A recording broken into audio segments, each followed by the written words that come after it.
Hey guys, it's Bobi aka Paginator, and we're here today with a Fairyloot unboxing.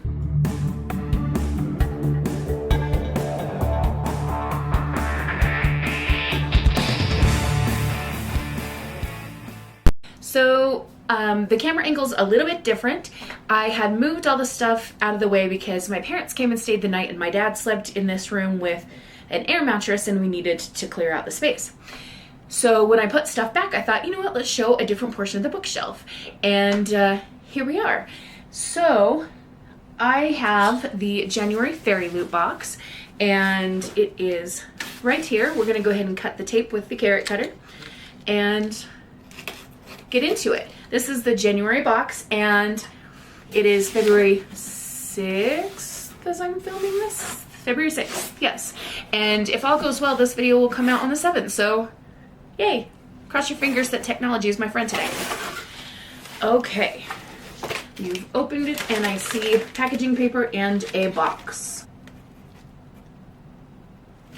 All right, let's start with the theme card. That's beautiful. Is that a swan upside down? So is one of these people a swan shifter? Is this... Shoot, I think I might know what the book is. It was in... G from Book Gross did an anticipated reads video and she mentioned a book about swan something. I think it's by Shveta Thraka. Anyway, let's not worry about that for a minute. Okay, the theme is Hearts in Flight, and we're gonna set the theme card over there. Let's start with this box. This is what we saw earlier. We saw the top side. 6 Crimson Cranes, Sugar Pot, designed by Blanca Design. Okay, 6 Crimson Cranes, I have to say, is a book that I like very much. Is by Elizabeth Lim. And I can see my copy of it right there. Actually, I have 2 copies. One of them must have been a Fairyloot edition or something. Really, really enjoyed it. And it involved brothers that got turned into cranes, and it was very cool. Oh, we have a little spoon. Little sugar spoon here. I was trying to hold the lid onto it, and it kept slipping and sliding and making noise. So let's just look at the lid for a second. By itself, we have beautiful cherry blossoms and a paper crane, and then we'll look at the pot itself. So we have some cranes in flight, and they have the little crimson on their heads. That's beautiful. Okay, so my story related to a sugar pot.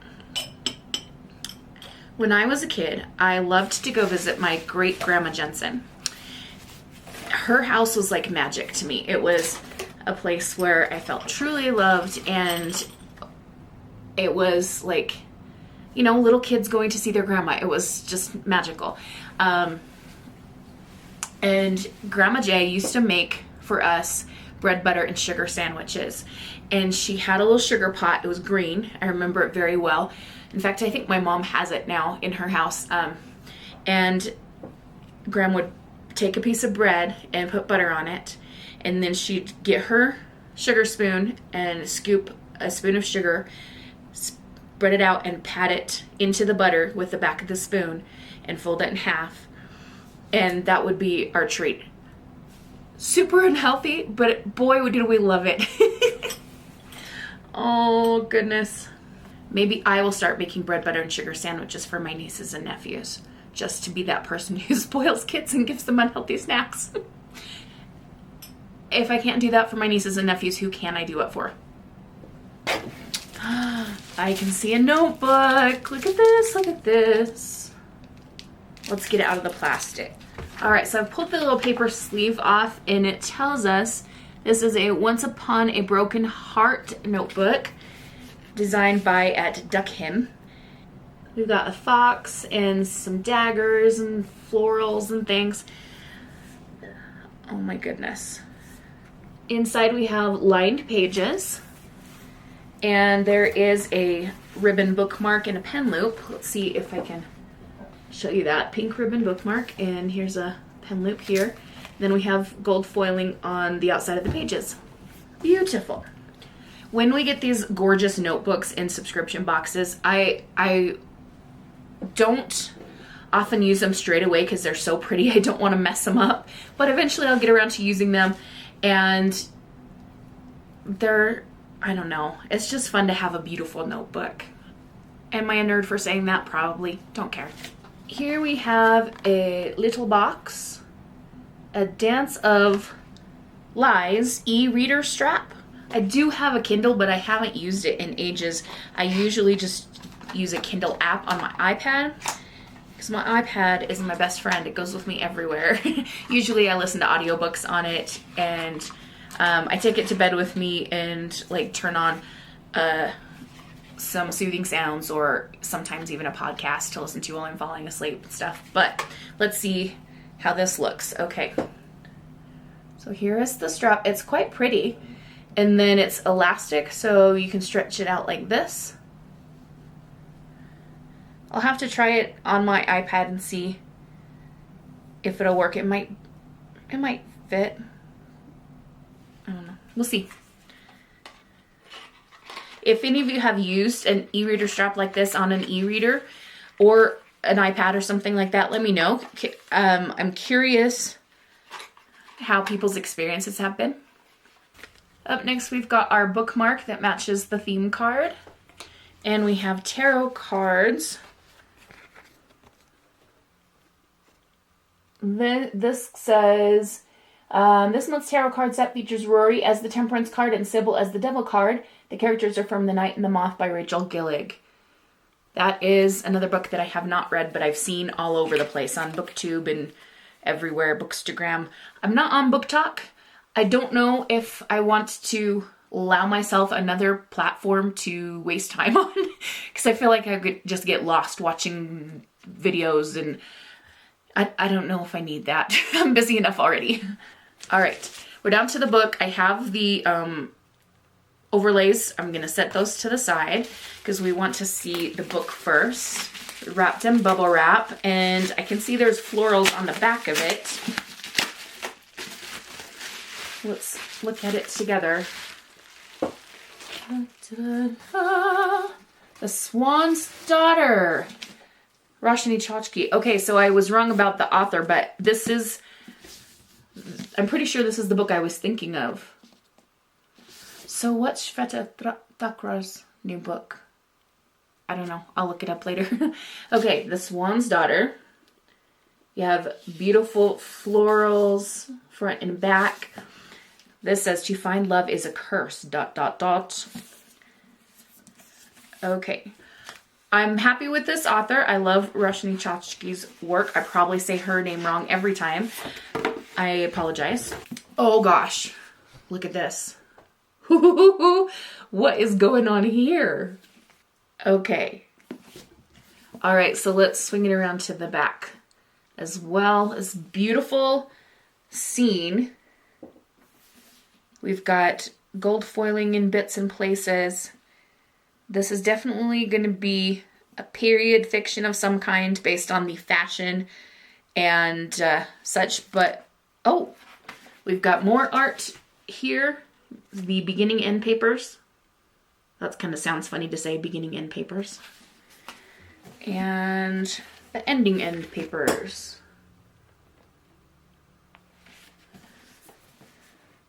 So I'm guessing period fantasy romance here.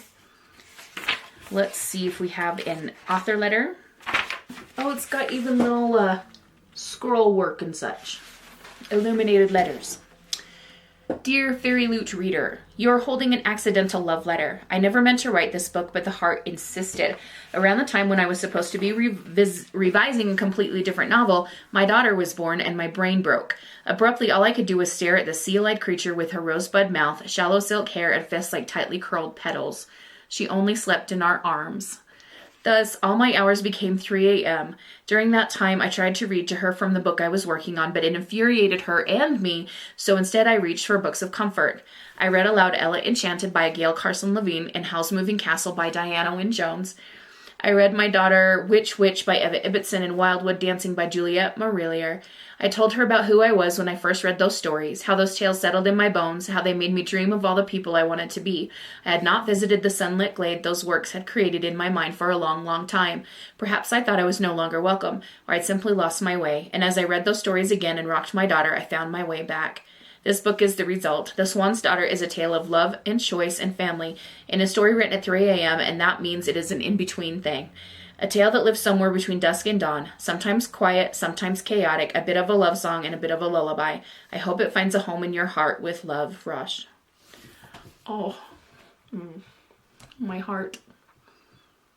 That's so precious. All right, let's look inside the dust jacket. We have an alternate cover here. That's gorgeous. With her red hair and then like the dark blue in tones and stuff. It's making me think of Merida from Brave, although I know that's completely not what this is, but that's just what it's reminding me of. Okay, let's read the synopsis on the dust jacket. Prince Eris knows that marriage means murder. After a poorly worded wish generations ago, all one needs to rule the Isles of Malice are the heart and hand in marriage of the kingdom's heir. Regardless of their survival afterwards, Eris's only chance at a long life is true love. When his parents announce a tournament of brides, a throng of beautiful bachelorettes arrives at the castle, but Eris cannot tell who is there out of love for him or lust for power. His only hope is Demelza, a veritas swan who has fled to the castle for sanctuary. Demelza's song rings truth from lies, and so they strike a deal. Eris will hide her in exchange for her help to sort through his potential brides, but when love and truth become impossibly tangled, the two must decide what is more important, mere survival or chasing a life worth living. Oh, this sounds like a lovely, just cozy romance thing, and I will tell you, so far in February, my reading has been okay-ish. Like I said, we're on February 6th, but I am still physically reading one of my January books. It's just taking me a long time to pick through it because I have been insanely busy to the point where I felt like I was going crazy the past 2 weeks. It wasn't good. And you may have noticed the slowdown in videos also because of that. But anyway, I've listened to a couple of my February TBR books, but now having read this, and I know I say this in almost every Fairyloot unboxing, but I immediately want to read this. And I don't know, it might be a comforting thing that I need right now. That I'm not going to go into too much detail, but I will say that between grief over the deaths of my students around Christmas time and the stress of recent stuff going on, and then one of my very best friends, who's also a teacher at the school, is going to be leaving at the end of the school year. And there's just a lot happening. I feel a great craving for just comfort and cozy things, whether it be movies I watch or books I read or that kind of stuff. The Olympics is just starting today, and that's not necessarily a cozy thing, but I know that I'm not going to be seeing violence and, you know, that kind of stuff in that either. So I'm really like just looking for cozy, comfortable things at this moment. So anyway, we'll see what happens with the reading journey. So anyway, all of my rambling just to say, this book sounds like just what I need at the moment. Favorite things, I'm looking at these items and I have to say the sugar pot because it evokes such a strong memory with my great-grandmother, and I'm trying to think if I have a picture of her that I can share with you. I don't know if I do, but if I have one, I will pop it in the video.